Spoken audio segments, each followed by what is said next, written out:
quão grande amor nos tem concedido o Pai, que fôssemos chamados filhos de Deus. Eu e você temos que responder para nós mesmos: o que farei de Jesus? Chamado o livro de Testemunhos, volume 9, página 189, diz assim: se nos humilhássemos perante o Senhor e fôssemos bondosos, o mexeriqueiro descobre o segredo. Deus dá e Deus cobra, mas Deus não cobra nada que Ele não deu antes.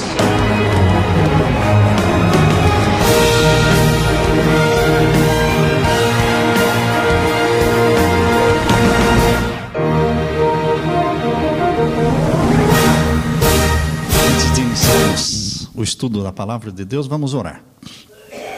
Pai querido que estás nos céus, estamos aqui para te adorar. Estamos aqui para iniciar um ano na tua presença, recebendo as tuas bênçãos, demonstrando que somos carentes do Senhor. Somos fracos e temos consciência da nossa fraqueza. Por isso estamos aqui, porque dependemos do Senhor. Necessitamos do teu poder. Sê misericordioso conosco, manifesta-te aqui, através do Espírito Santo, ao abrirmos a Tua Palavra, que o Senhor nos prepare para recebermos Tua mensagem. Em nome de Jesus pedimos, amém. Queridos, na frente de uma igreja, na porta de entrada, estava escrito: foi a sede de Deus que me trouxe aqui. Por que você veio aqui? Quem eu trouxe aqui? Será que foi a sede de Deus que eu trouxe aqui? Hoje no mundo existem muitos tipos de sede. No Brasil existe uma sede por futebol. Existe uma sede por novelas. Existe uma sede por tantas coisas. Mas a única sede que traz salvação é quando nós temos sede de Deus. Eu estava lendo sobre um homem alcoólatra, viciado em uísque, especialmente no Jack Daniels. Essa era a marca do uísque. E ele dizia assim: quanto mais eu oro para Deus me ajudar a me libertar do meu vício, mais eu penso no uísque. Quanto mais eu oro à noite, oro de madrugada, oro durante o dia, e quando eu acordo de manhã, a primeira coisa que vem à minha mente é o whisky Jack Daniels. Por isso eu oro todos os dias, e muitas vezes por dia, dizia ele, porque a minha fraqueza me leva para Deus. Esta frase que um viciado, um alcoólatra usou, marcou a minha mente. A minha fraqueza me leva a Deus. Quando você se sente forte, meu irmão, você não busca Deus. Quando você se sente bom, você não busca Deus. Quando você se sente salvo, você não sente necessidade de um Salvador. Você já se sente salvo. Mas quando nós nos sentimos fracos, nós corremos para Deus. Quando nós buscamos Deus, quando nós temos sede de Deus, esta é uma evidência, é uma demonstração do nosso senso de fraqueza, de nossa impotência, de nossa insuficiência. Então nós corremos para Deus, porque dependemos dEle. Eu quero que você abra a sua Bíblia agora em Salmos 42. Salmos 42 e os versos 1 e 2. Abra a sua Bíblia e vejam o que o salmista está falando aqui. Salmos 42, versos 1 e 2. Como o servo brama pelas correntes das águas, assim suspira minha alma por ti, ó Deus. Os animais procuram uma água corrente. Os animais procuram água para matar a sede. E aqui o salmista está dizendo: assim suspira minha alma por ti, ó Deus. Quando as pessoas estão com sede, elas não sonham com mais nada além de água. Não existe nada que possa substituir a água quando você está morrendo de sede. E assim como os animais buscam as correntes de águas, assim suspira minha alma por ti. E o verso 2: A minha alma tem sede de Deus, do Deus vivo. Por quando entrarei e me apresentarei ante a face de Deus? A minha alma tem sede de Deus. Foi a sede de Deus que me trouxe aqui. A minha fraqueza me leva para Deus.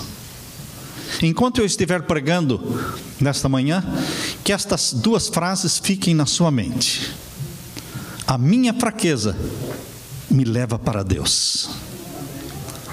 Foi a sede de Deus que me trouxe aqui.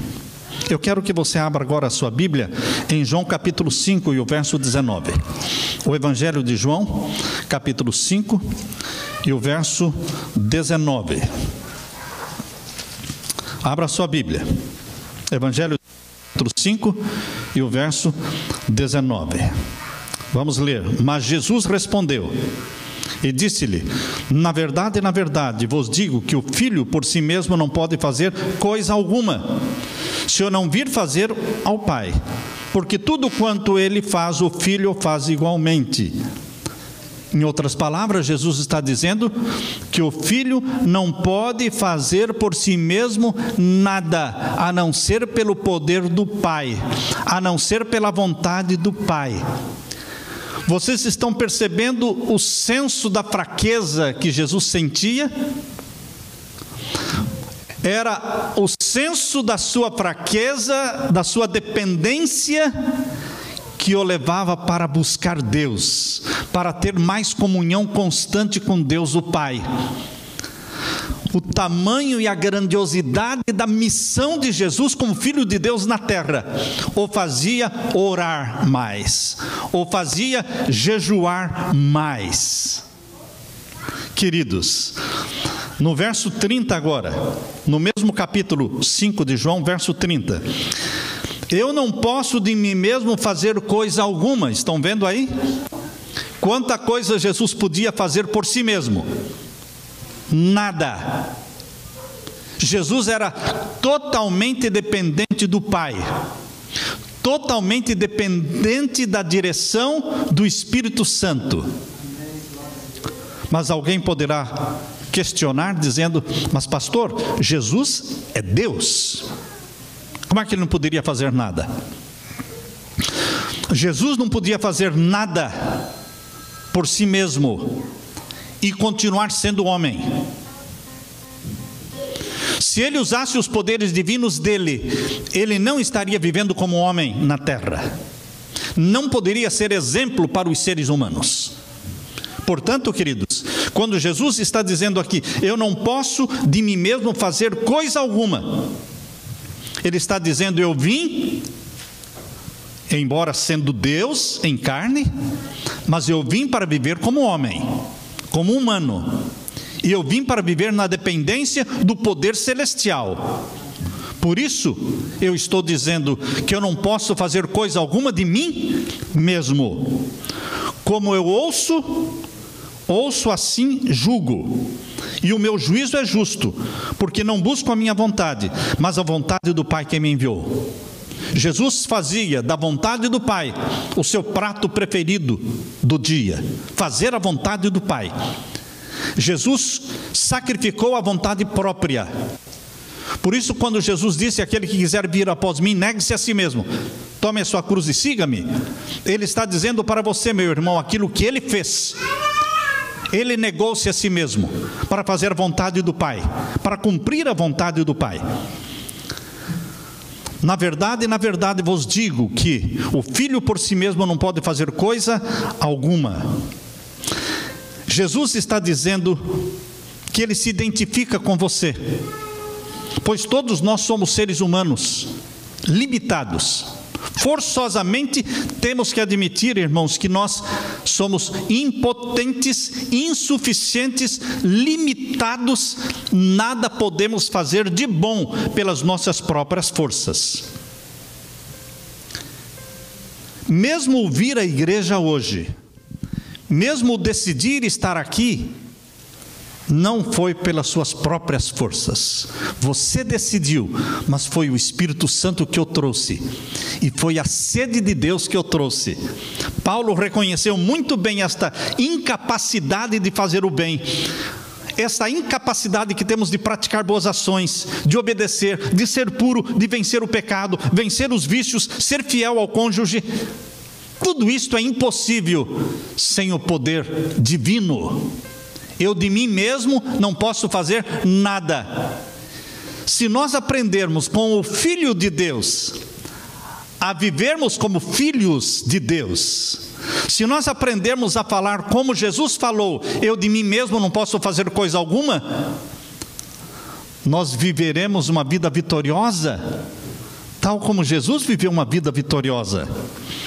Paulo reconheceu muito bem a incapacidade humana de praticar o bem. Abra sua Bíblia agora em Romanos capítulo 7. Romanos capítulo 7 é um capítulo que abre a nossa mente para a fraqueza e impotência humana, mas também para a solução divina. Romanos capítulo 7, versos 14 em diante, nós lemos. Todos acharam? Romanos capítulo 7, verso 14 em diante. Porque bem sabemos que a lei é espiritual. Sim ou não? A lei é espiritual, santa, justa e boa. Mas Paulo diz: eu sou carnal, vendido sob o pecado. E mais, porque o que faço não o aprovo, pois o que quero isso não faço, mas o que aborreço isso faço. E se faço o que não quero, consinto com a lei que é boa. De maneira que agora já não sou eu quem faço isto, mas o pecado que habita em mim. Porque eu sei que em mim, isto é, na minha carne, não habita bem algum. E com efeito, o querer está em mim, mas não consigo realizar o bem, porque não faço o bem que quero, mas o mal que não quero, esse faço. Vocês percebem a guerra, a luta interna que existia na vida de Paulo, que existe na sua vida, na minha vida? Queridos, Paulo está dizendo, como Jesus falou: eu de mim mesmo não posso fazer coisa alguma. Como seres humanos, nós temos que viver na dependência do nosso Pai Celestial. Como seres humanos, temos que deixar que o Espírito Santo nos guie, nos dirija, nos ilumine. E agora vejam, o verso, depois desta guerra, Paulo chega então no verso 23 e diz assim: mas vejo nos meus membros outra lei, que batalha contra a lei do meu entendimento, e me prende debaixo da lei do pecado, que está nos meus membros. E o verso 24: miserável homem que eu sou, quem me livrará do corpo desta morte? Este clamor, este grito do apóstolo Paulo no verso 24, miserável homem que eu sou, este é o grito da alma humana pecadora. Este é o nosso grito. Quando nós contemplamos a lei santa, justa e boa e perfeita de Deus, e nos sentimos impotentes, insuficientes, incapazes de obedecer, quando nós nos sentimos puxados para o vício, como dizia aquele viciado: quanto mais eu oro, quanto mais eu peço, toda manhã quando acordo, a primeira coisa que vem à minha mente é o whisky Jack Daniels. Ó Senhor, é a minha fraqueza que me leva para o meu Deus. Queridos, Ele e nós precisamos reconhecer que a nossa fraqueza nos leva para Deus. Quando você acorda de manhã e sai para o trabalho sem um pensamento em Deus, sem meditar na palavra de Deus, sem entesourar a palavra de Deus na sua mente, sem buscar o batismo do Espírito Santo na sua vida, você está dizendo: eu não sou fraco. Eu posso viver muito bem o dia de hoje sem orar, sem ler a Bíblia, sem ter a minha comunhão. Mas se você tem o senso da fraqueza, você não sai sem se lançar aos pés de Jesus. Você não sai sem passar uma hora com Jesus, uma hora entesourando a palavra de Deus, uma hora buscando o poder do Espírito Santo.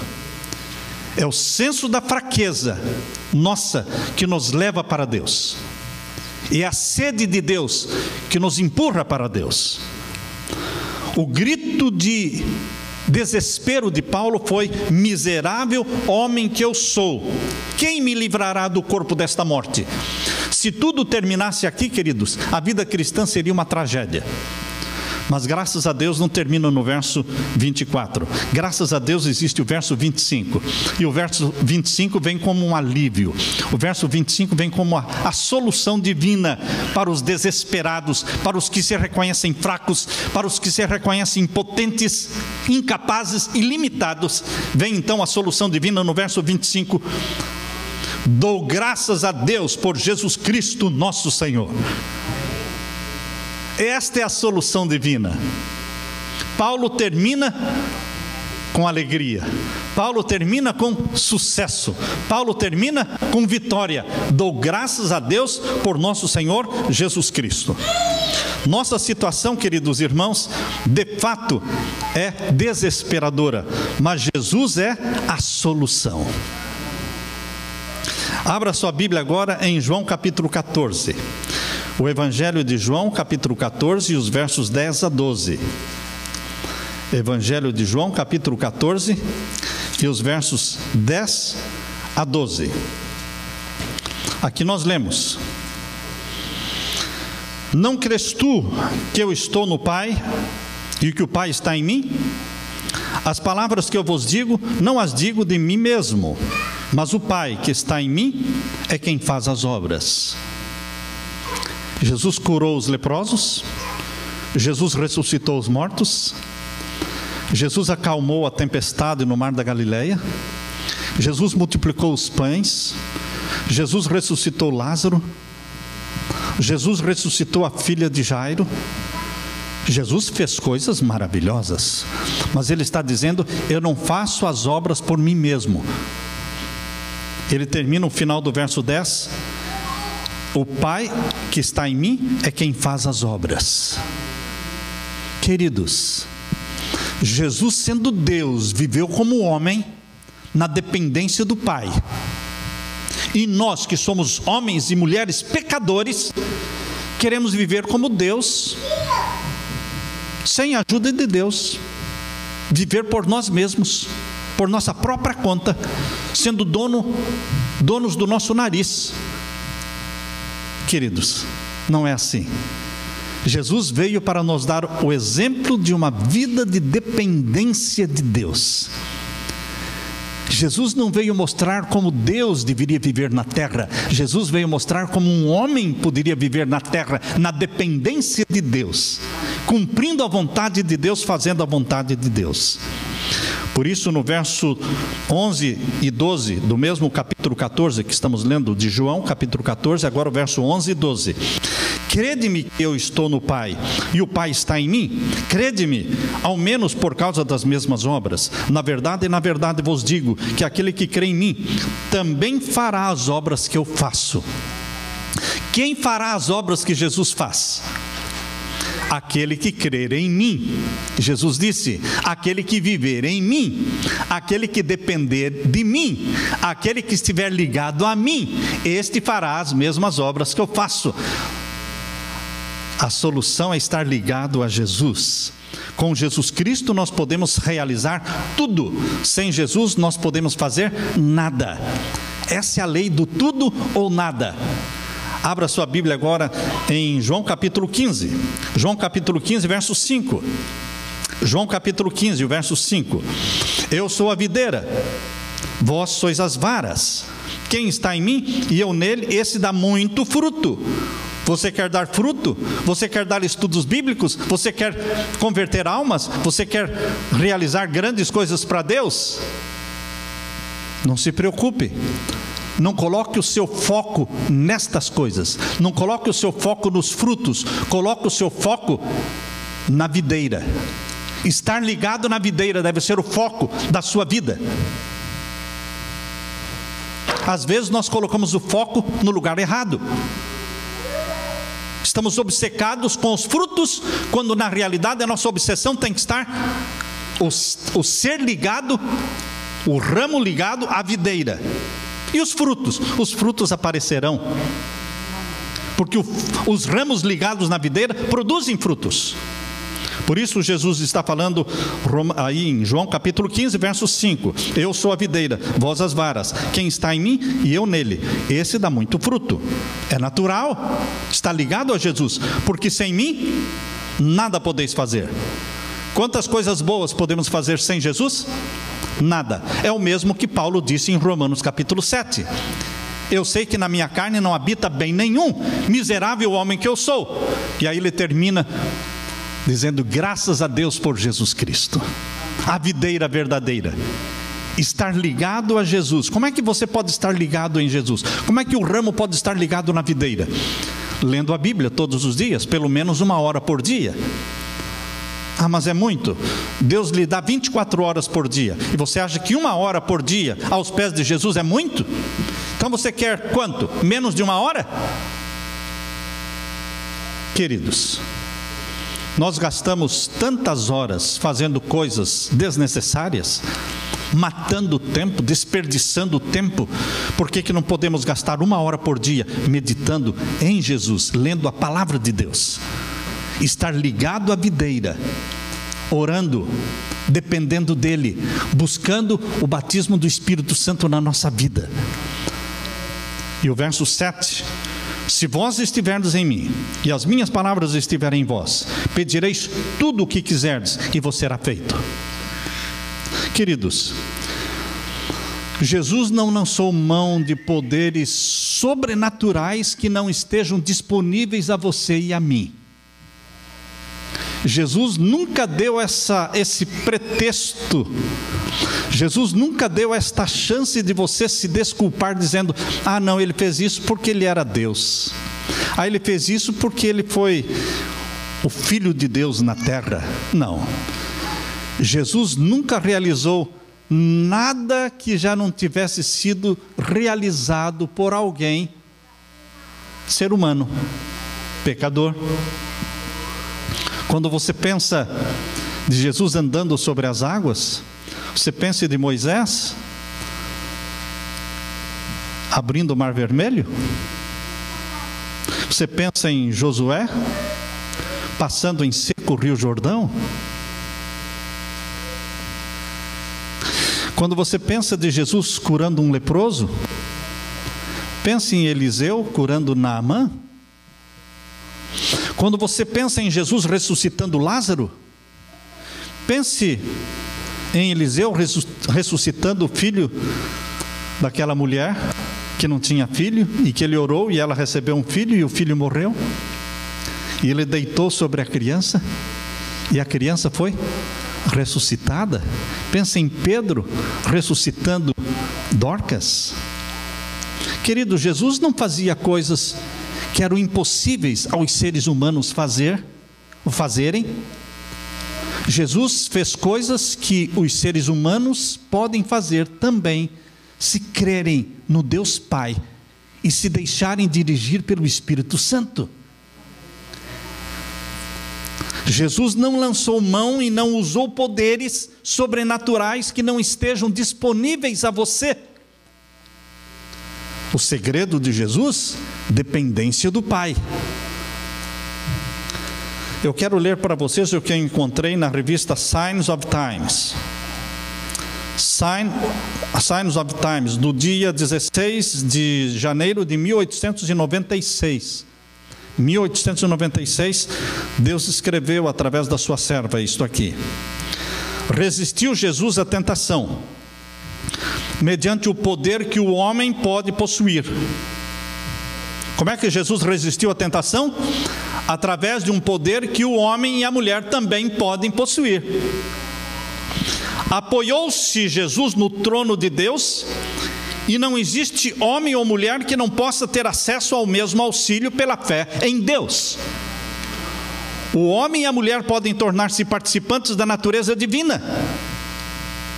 Jesus, como homem, era participante da natureza divina porque vivia na dependência do Deus Pai e guiado pelo Espírito Santo. Não vive uma alma que não possa chamar o auxílio do céu quando tentada e provada. Cristo veio para revelar a fonte do seu poder, a fim de que o homem não confiasse jamais em suas capacidades humanas desajudadas. E na mesma revista, Signs of the Times, ainda continua: mediante a vitória de Jesus, as mesmas vantagens de que ele dispunha são providas ao ser humano. Jesus tinha vantagens? Tinha. Mas as vantagens que ele tinha estão disponíveis a você. Mediante a vitória de Jesus, as mesmas vantagens de que ele dispunha são providas ao ser humano. Por quê? Pode partilhar de um poder fora e acima dele mesmo, participando até da natureza divina, pela qual pode vencer a concupiscência que há no mundo. A Bíblia diz em 2 Pedro capítulo 1, verso 3 e 4. Abra sua Bíblia, na segunda carta de Pedro capítulo 1. Segunda carta de Pedro capítulo 1 é um texto que eu uso bastante. E eu amo este texto de capítulo 1 de segunda carta de Pedro. Capítulo 1, verso 3 e 4. Vamos ler. Visto como o seu divino poder nos deu tudo. Quanto que o divino poder nos deu? Tudo. Visto como o seu divino poder nos deu tudo. Tudo que diz respeito à vida. Estão percebendo aí? Deus nos deu tudo que nos diz respeito à vida e à piedade. Continua, pelo conhecimento daquele que nos chamou por sua glória e virtude. Agora verso 4. Pelas quais ele nos tem dado grandíssimas e preciosas promessas, para que por elas fiqueis participantes da natureza divina. Amém, irmãos? Havendo escapado da corrupção que pela concupiscência há no mundo. Eu gosto desta frase: para que por elas fiqueis participantes da natureza divina. Nós somos humanos. Nós somos humanos. Não temos nada de divino em nós. Somos impotentes e limitados. Mas em Jesus nós nos tornamos participantes da natureza divina. E o que acontece quando você se torna participante da natureza divina? Escapamos da corrupção, diz aí, escapamos da corrupção, a linha que se segue, a última linha do verso 4, escapamos da corrupção que pela concupiscência há no mundo. Não tem como escapar da corrupção, senão através de Jesus, que gera em nós a natureza santa. Jesus gera em nós, através do Espírito Santo, a natureza santa. Por isso, somos participantes da natureza divina, porque a natureza divina de Jesus, ela é gerada em nós. Aquela paz em meio aos tumultos, aquela serenidade quando criticado, aquele sono tranquilo quando no meio da tempestade no mar da Galileia, estando o barco sendo sacudido, açoitado pela fúria do vento. Toda essa paz, toda essa serenidade, toda essa tranquilidade foram possíveis porque Jesus confiava no Pai. Eu quero ler para vocês o que encontrei agora no livro Desejado de Todas as Nações, página 319. Desejado de Todas as Nações, página 319. Diz assim: quando Jesus foi despertado para enfrentar a tempestade, lembram-se quando os discípulos estavam dentro do barco e Jesus estava dormindo e o vento começou a açoitar, a levantar as ondas e o barquinho estava para afundar? Quando Jesus foi despertado para enfrentar a tempestade, ele estava em perfeita paz. Os olhos dos discípulos estavam arregalados. Eles estavam pálidos de medo, porque o barco estava para afundar. Já estava entrando água no barco. Mas quando eles acordaram Jesus, Jesus estava em perfeita paz. Você percebe que o mundo está inquieto, as pessoas só estão correndo, a vida é uma correria, dentro das casas só dá briga, só existem gritos, discussões. marido e mulher brigando, pais e filhos brigando, patrões e empregados brigando, na rua um carro buzinando para o outro, fazendo sinais feios. O mundo está inquieto, está perturbado, assim como o mar da Galileia estava perturbado, e o barquinho sendo açoitado, mas Jesus estava em perfeita paz. Você pode viver em perfeita paz no meio da guerra. Você pode estar calmo diante da crítica. Você pode se mostrar paciente quando provocado. Como? Depende de quantas horas você gasta aos pés de Jesus, em comunhão com Jesus, cada manhã, cada noite. Depende. Às vezes, quando o remédio não funciona, o médico diz: aumenta a dose, não é? Não está fazendo efeito, doutor. Aumenta a dose.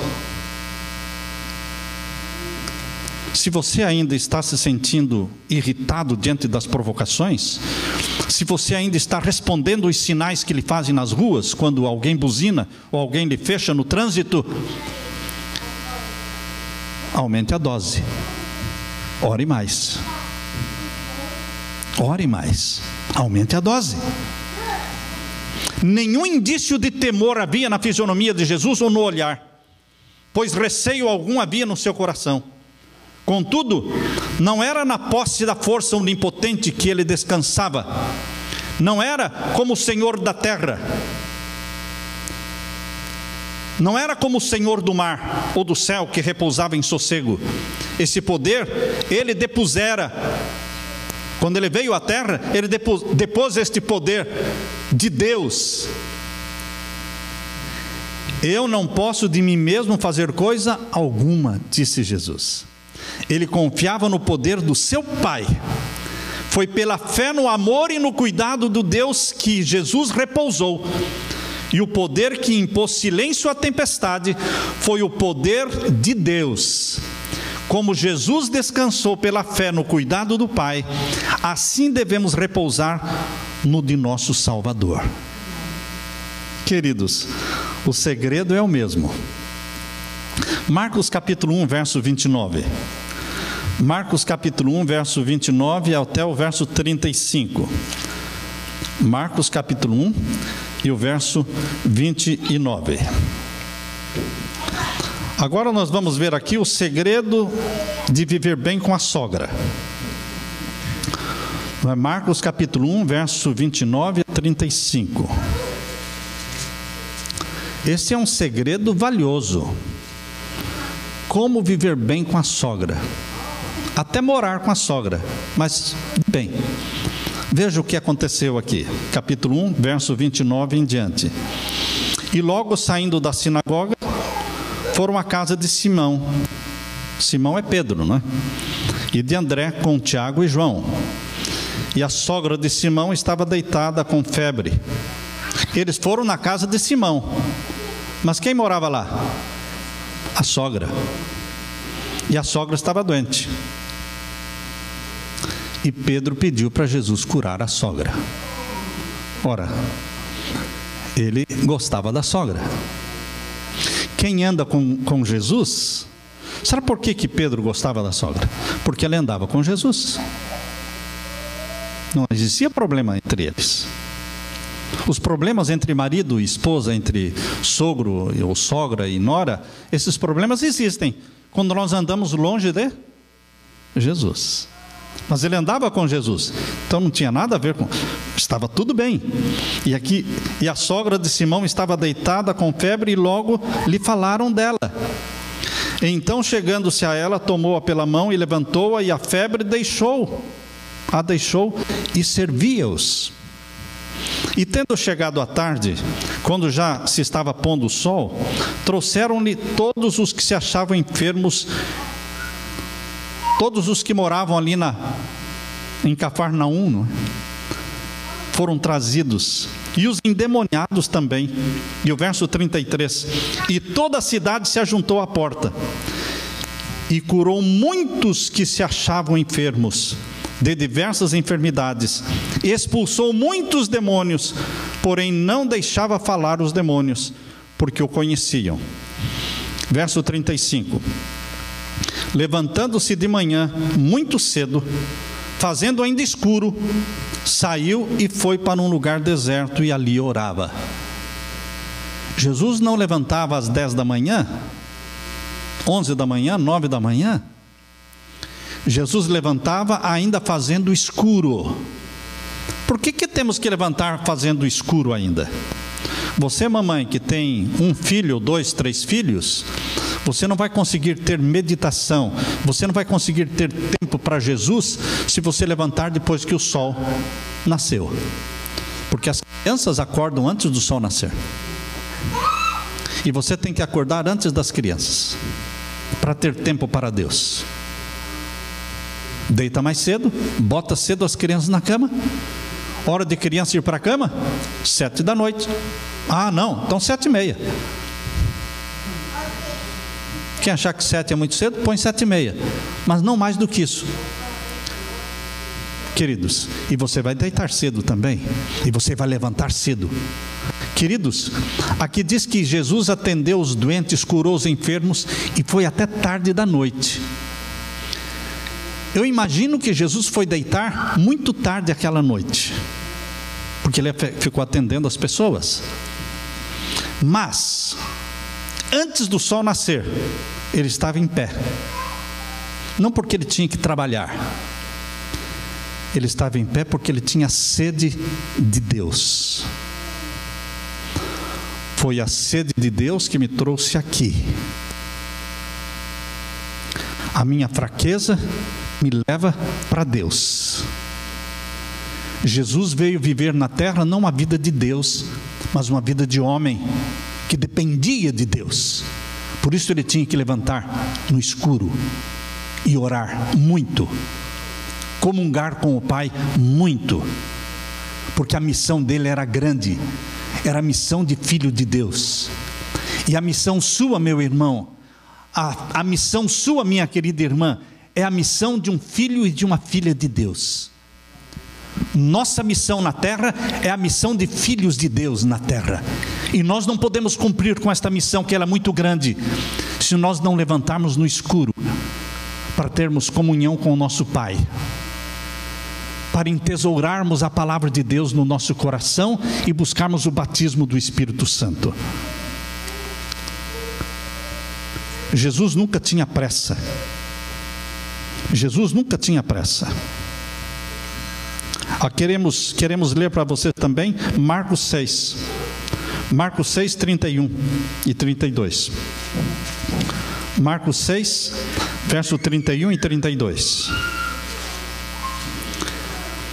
Verso 30, 31 e 32. E os apóstolos ajuntaram-se a Jesus e contaram-lhe tudo, tanto o que tinham feito como o que tinham ensinado. E ele lhes disse: vinde vós aqui à parte, a um lugar deserto, e repousai um pouco, porque havia muitos que iam e vinham, e não tinham tempo para comer. E foram a sós num barco para um lugar deserto. Eu sei que você trabalha duro, tem que trabalhar duro, mas queridos, Jesus está dizendo que a vida não é só trabalho. Vinde à parte um pouco e repousai. Não viva uma vida cansado. O cansaço é traiçoeiro. Você toma decisões e faz coisas quando está cansado, quando está exausto, que nunca faria se não estivesse exausto. E depois você diz: eu fiz isso porque eu não aguentava mais, estava exausto. Sim, quem está exausto, dorme. Quem está exausto, tira férias. Quem está exausto, descansa. Deus está dizendo que você não deve subestimar o cansaço, porque o cansaço é traiçoeiro. Quando o profeta Elias, o homem de Deus, estava super cansado, super exausto, ele pediu para morrer. Mas ele estava a poucos passos da trasladação para o céu, e pediu para morrer. Era hora de pedir para morrer? Não, por quê? porque ele estava exausto. Então, quando você está cansado, você, mãe, quando está cansada, trata as crianças de uma forma que não deveria tratar. Então, descanse. Coloca as crianças para descansar também. Queridos, nós temos que repousar, Jesus disse para os discípulos. Se você passa 1 hora por dia aos pés de Jesus, você repousa.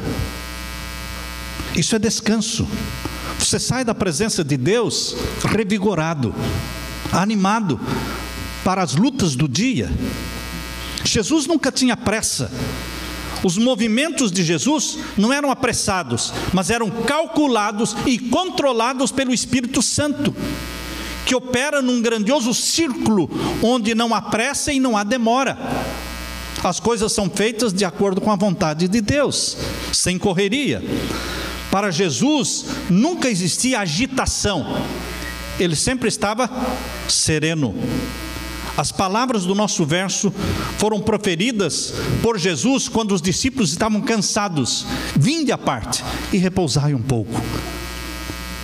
Há pessoas que pensam que é pecado repousar. Nós temos que repousar 8 horas por noite. Nós temos que repousar as 24 horas do sábado. Sim, 24 horas no sábado. E 8 horas por noite. Este foi o repouso programado por Deus para a semana e para o dia de sábado. O convite de Jesus, queridos, é um convite que está sendo feito para você.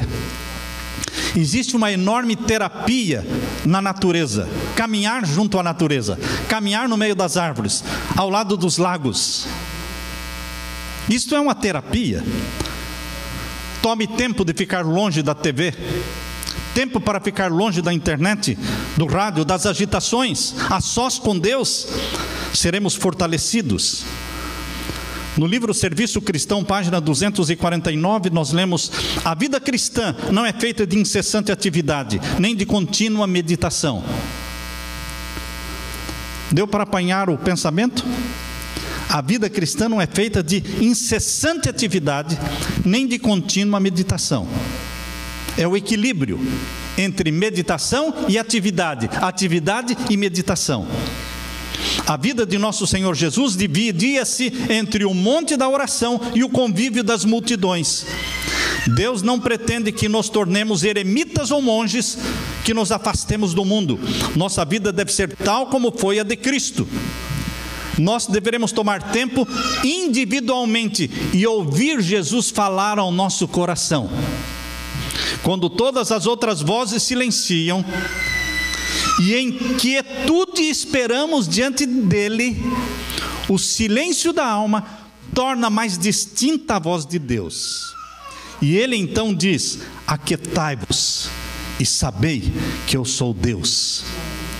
Entre o vai e vem da multidão, a tensão das intensas atividades da vida, aquele que é refrigerado será circundado de uma atmosfera de luz e de paz, receberá nova doação de resistência física e mental. Sua vida recenderá uma fragrância e revelará um poder divino que tocarão o coração das pessoas.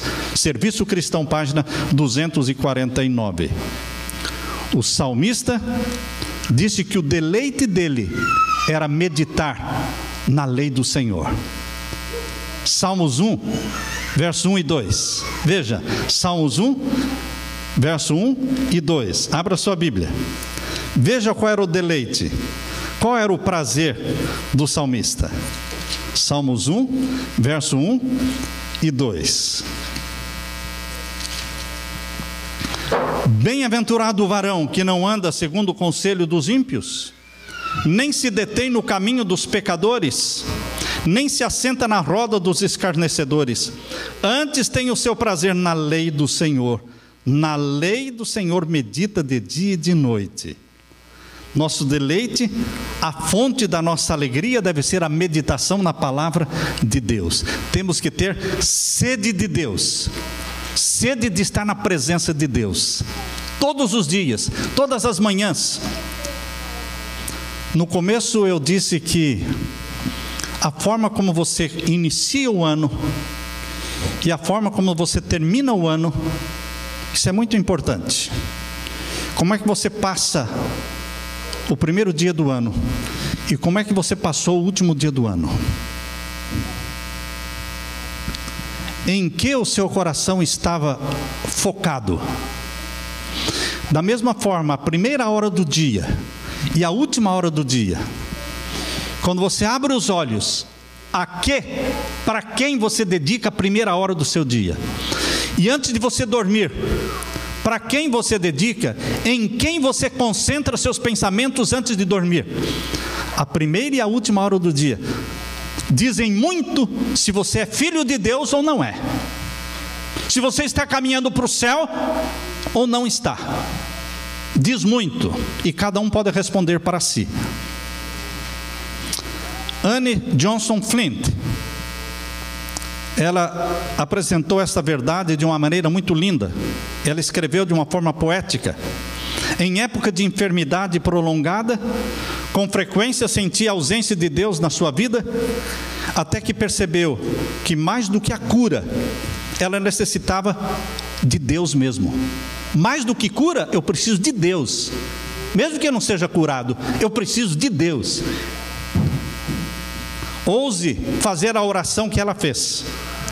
Vejam a oração que Anne Johnson Flint fez. Eu estou orando, Pai, não por paz nem por poder, não por alegria nem por luz, não pela verdade nem pelo conhecimento. Estou orando não pela coragem de lutar. Estou orando não pela força para realizar teu serviço. Não é por isso que minha oração será, não por dádivas ou por graças. Minha oração é por ti, Senhor, justamente por ti. Faze-me sentir saudade da tua presença, acima de todo amigo terreno. Faze-me ter sede da tua habitação em mim. Faze-me ter fome do teu amor, até que eu, em entrega completa e livre, eu dê a minha vida a ti. Somente então, em perfeição completa, podes dar-te a mim. Queridos, minha fraqueza me leva para Deus. A minha alma tem sede de Deus. Que você demonstre neste ano que está diante de você sede de Deus. Reconheça suas fraquezas, começando o dia passando uma hora com Jesus todas as manhãs. Levante ainda no escuro e busque a presença de Deus, a luz de Deus na sua vida, e que você seja vitorioso como Jesus, porque Ele nos deu o exemplo. Não fez uso de nenhum poder sobrenatural que não esteja disponível a você, meu querido irmão.